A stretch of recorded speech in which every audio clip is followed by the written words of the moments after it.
This whopping 65-foot tall Norwegian Christmas tree stands in the heart of London. But what about Jews and Christmas? And how can Jewish people enjoy the festive period if they wish, without adopting the religious elements? JN1 was invited to an event entitled A Jew Thinks About Christmas, hosted by the London Jewish Cultural Centre. Scholar-in-residence Clive Lawton discussed Jewish attitudes to Christmas.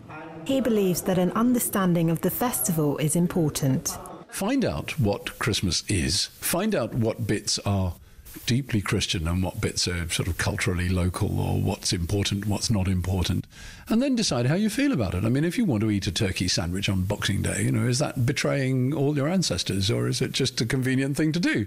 And Lawton told JM1 about his own experiences growing up in a non-Jewish school. I was given the part of Joseph in the Nativity play. When I told my parents, I was very pleased about this, they said, you can't really do this because you're Jewish and you shouldn't be in the Nativity play. And so when I told my teacher said, well, we won't tell your parents, but, it'd be nice for you still to be in the play. So I'll tell you what, why don't you become the Archangel Gabriel, because he was Jewish. This indicates that the teacher hasn't got a clue what Jewish is, and frankly, probably hasn't got a clue what Christian is either, if you can say that. And also was wanting to collude with me because of this conviction that Christmas is the best thing for children that ever was, and that me, poor Jewish child, being deprived of this, was almost suffering a deprived childhood, without ever realising, of course, that I have far more festivals than anybody else in the school. And while some Jewish people enjoy partaking in certain aspects of Christmas, for others the period is a time to be different.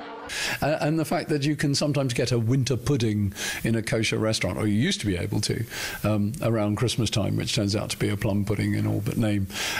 These are just responding to seasonal realities all around, and people think, well, that's what everybody's doing, why don't I do it too? No harm in that if it's not an act of sellout. If what you're saying instead is, because that's what everybody else is doing, I can't do otherwise, then, of course, you're failing in one of the central tasks of a Jew, which is to be a bit different. During the festive period this year, Clive, who is also the executive director of Lamud, will play a key role during the organisation's annual conference. Beginning on December 22nd and finishing on the 26th, the event is a chance for many to explore key Jewish issues. And perhaps a key part of Clive's discussion is that an understanding of Christmas enables Jews to decide which aspects they wish to get involved in, if any. This is Celestine Olalode for JM1 in London.